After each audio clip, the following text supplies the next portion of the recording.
All In Sports Network. We love sports. Hey everybody, Ben Peck here on the All In Aggies YouTube channel and podcast. Thank you so much for watching. Apologies, the lighting less than ideal here. I thought it would be a little bit better. This room is decently lit up, but for whatever reason, not here where it counts. But anyways, we're going to be taking a look at the quarterback situation for Texas A&M on today's show. Plus, at the end, we'll touch on women's golf a little bit. Kind of a shorter show than normal. We'll have a little bit more tomorrow. But really the question on everyone's mind after what we saw with Marcel Reed, how he came in against LSU, do you roll with him moving forward as just your guy regularly? Now, I will say a couple things. Let's just talk about what's working in his favor. The offense completely changed. He brought a life to the team. And I think the best part about Marcel Reed is when your plan A isn't working, he can create and make plays, extend plays. Whereas with Connor Weigman, we've seen at times if there are aspects of the operation that are breaking down around him, again, not his fault, it's a little tougher to manufacture different ways to, come about gaining yards, getting first downs, and punching the ball into the end zone. So Marcel Reed, I mean, you don't want to live this way, but if you tell him, hey, go make a play and see what happens and try to bail us out, I think he can do that. On the other hand, I guess working in favor of Connor Weigman, he is slightly more experienced. He has a good track record of taking care of the ball. Now, this year it's a little bit more wobbly. I'll admit that. But, you look at what he did before the first 2 years before this. And then, yes, Mississippi State, there were some moments that were shaky. Notre Dame, of course. But Missouri, and McNeese State, for whatever you take out of that game, he looked pretty good. And there's probably, if you feel, this is probably the best case for Connor Weigman. If you feel good about the ability of the A&M run game, independent of the running threat at the quarterback position, and then you can bring in the next extra level on the passing game, then you can really mold together an ideal offense. Now, point in favor of Marcel Reed. That's not to say you can't throw the ball with Marcel Reed. He's got arm strength. We saw the game against Oklahoma State in the Texas Bowl when they fell behind, by the way. If you fall into a situation where you have to score a lot of points and you do have to maybe get out of that run game a little bit and beat teams through the air, he can do it. Now, that was one bowl game, but we saw against Florida. We saw against, against LSU, he was 2 for 2 for 70 yards. So I don't want to overstate it, but he did have the one nice deep ball to Noah Thomas, which was I saw someone on Twitter say it was the dimiest dimes they've ever seen. So he can do that. You saw it against Florida.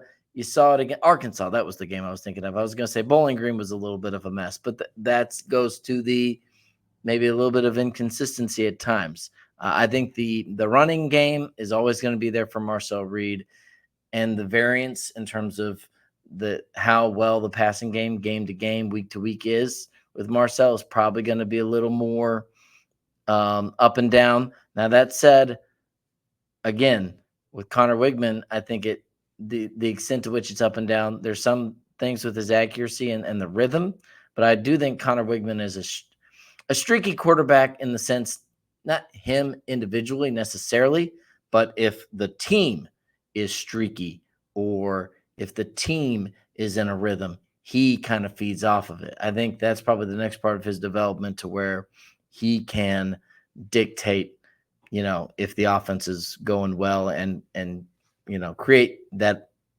momentum on his own without everything else working around him. That's probably the next step for him. But right now, I think if things are going well, people are doing their job, then he can really capitalize. And if things are not going well, sometimes he compounds it a little bit, but it's not like he's like the main problem. Like in those situations, it's usually when he's not performing well, it's usually reflective of the fact that the whole offense has things that they need to work on. But with the idea in mind that we've seen Marcel Reed prepare to be the starting quarterback multiple multiple weeks when Connor Weigman was out with injury.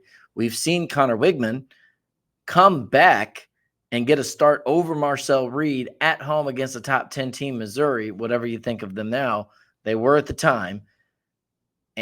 To come out the way he did off the break, off the injury, and perform as efficiently and as effectively as he did. Now, Mississippi State was not great at times. LSU was very much not ideal either.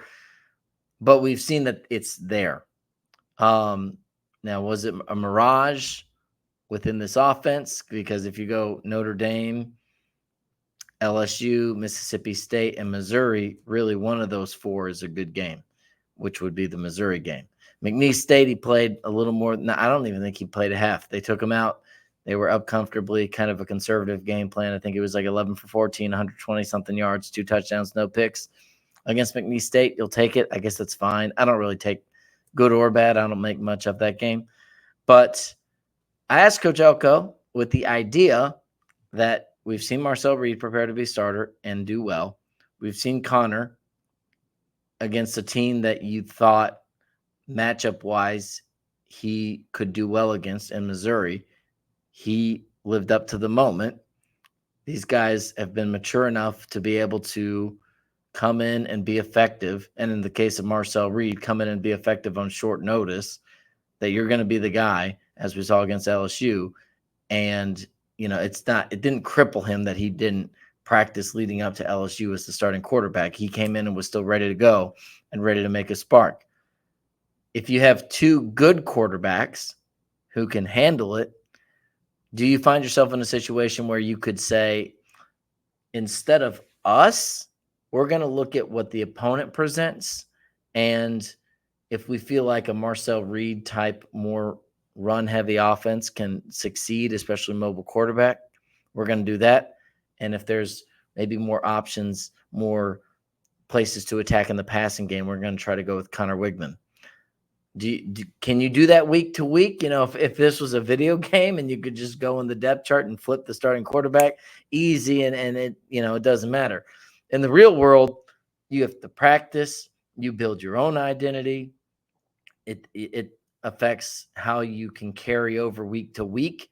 Now, he said the offense doesn't completely change with one or the other. There's a lot of things that stay the same, but it's sort of 2 different flavors. Anyway, getting back to Mike Elko, I asked him, is it feasible to kind of go with a week-to-week approach, or do you guys want to figure out what works best for us, which version is most effective with this offense, find your guy, and then go with him moving forward? This is Mike Elko talking about that, and then talking about what both quarterbacks bring to the table.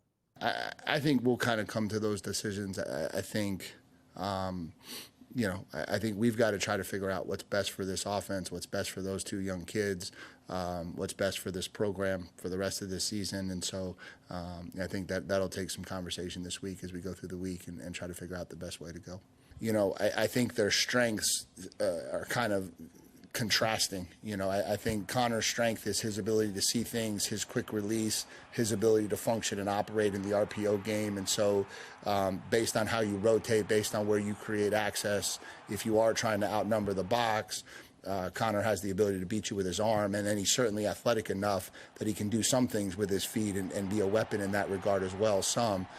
Marcel is kind of the exact opposite, right? He can do enough in the RPO game. He can throw the ball enough in the RPO game, and then certainly has the arm talent to throw the drop back in the play action game.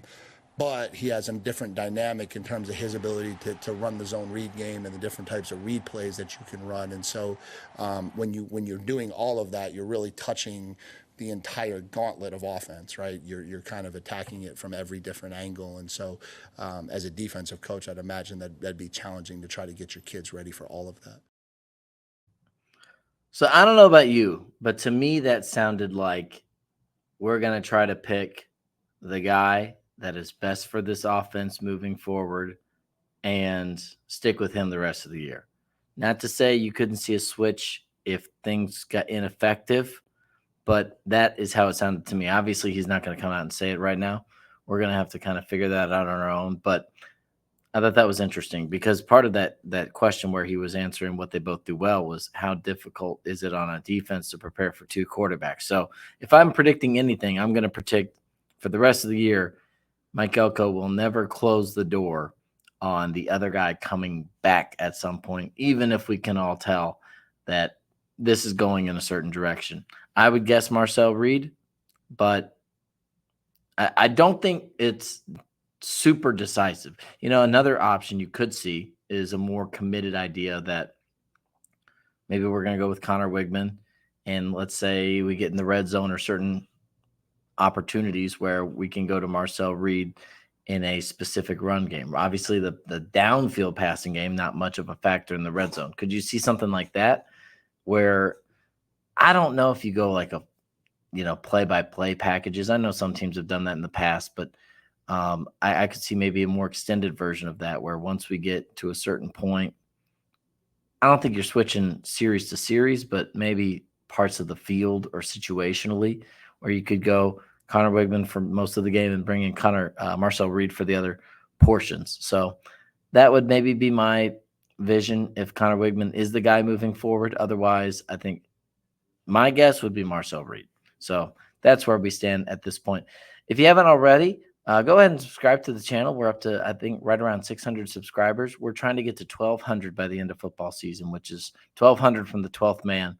We've been going crazy here lately, but help us try to get there because we got a crazy November ahead of us here at Texas A&M. And by the way, I'm going to count the end of football season being postseason play as well. So give us a little bit extra time there.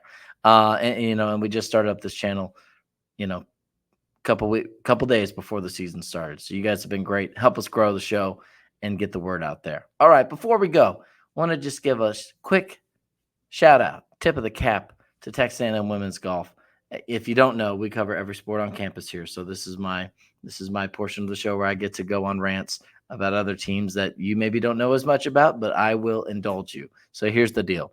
Women's golf, a second place finish at their tournament this week in Fort Worth, and a 1-2 finish on the individual leaderboard for Cayetana Fernandez Garcia Pogio. That's Cayetana Fernandez Garcia Pogio for English speakers, and Vanessa Borovalos. Oh, I practiced that one. Vanessa, she's a freshman from Canada, and she finishes 2 under. Cayetana Fernandez Garcia Pogio, 4 under. Adela Chernusic, your reigning NCAA champion, 17th place finish at 5 over. And then after that, Kennedy Adams, Lauren Wynn on the team sheet. Sky Sudbury finished 37th as an individual. Here's the deal with women's golf. You've got Adela Chernusic, the reigning NCAA champion. You've got Cayetana Fernandez Garcia Pogio, who came in as the number 2 player in the world amateur rankings when she came in as a freshman last year, I believe, top 5 for sure. I think she slipped a little bit with a up and down freshman year, but this is her first individual win. So this is huge for her. Vanessa Borovalos, I believe it's Vanessa Borovalos. She finishes second. She was the top 10 recruit. If she's the real deal, this team's the real deal. Okay, so that's a huge result, not just for the team, but for her. And if you're not familiar with how it works, you got 5 in your lineup. Basically, by the time we get to NCAA championship play, you need 5 to get through the match play and through the stroke play portion. If you can get Cayetana, Vanessa, Adela as 3 reliable players, and then you have options between Lana Calabuso-Cui, who's filled in at regional play, Sky Sudbury, Mia Nixon, who have filled in, Lauren Wynn, who has been really good this year. I think she had probably, I don't know how she finished last week or a couple weeks ago, but she was like tied for 5th. She probably had one of her best tournaments that she's had at Texas A&M in recent history or in her time at A&M. So she's coming on. And then you've got Kennedy Adams, transfer from Alabama. So you've got options to fill out that lineup, which is fun to see. And this is fun. This was posted by the Women's Golf YouTube or Twitter. This is Coach G. Garrett Chadwell maybe coming after my job with a little post-round interview for Caetana Fernandez Garcia Pogio after her first individual title. All right, we got Spicy C here, first college win here in Fort Worth, final round 68. What'd you think about today? I mean, it was pretty windy in the course, but I was just I feel like I fight every shot. There were like a couple of like key holes, kind of. I made like a really bad bogey because I three-putted, but then I recovered with a birdie and a really good up and down on the next hole. So I'm just really proud that it feels so nice to like be able to like win. And I mean, we were super close in this also, and I was like all the time like we got it, because I knew we were playing good, and just really proud. Yeah, it came down to the last hole with the team, almost it felt like, but there's so many things that happen in team golf. But I can't lie, I think I've seen this coming. You've been practicing better, showing up with a workman's attitude. What would you attribute to at home? Like, what do you think has happened at home to give you the confidence in these conditions this week? Probably practices. I think I've been like way more like focused on better like practices on like if I have 1 hour, that hour like give my 100%.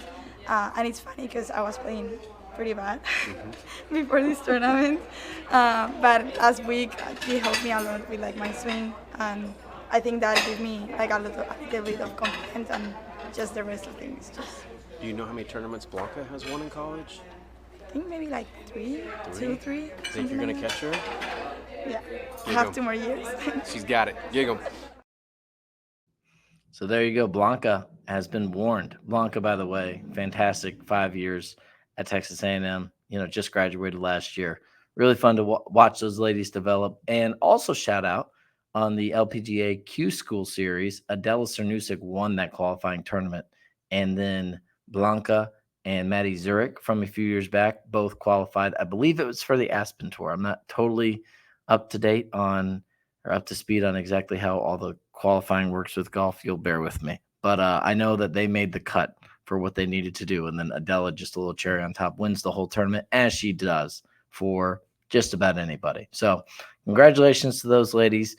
Women's golf, I think they're 19th right now, but a good result this week. Second place, just behind number 15, Wake Forest. Otherwise, beating everyone else in the field. And again, the 1-2 punch of Vanessa, Kata Vanessa, and then Adela there.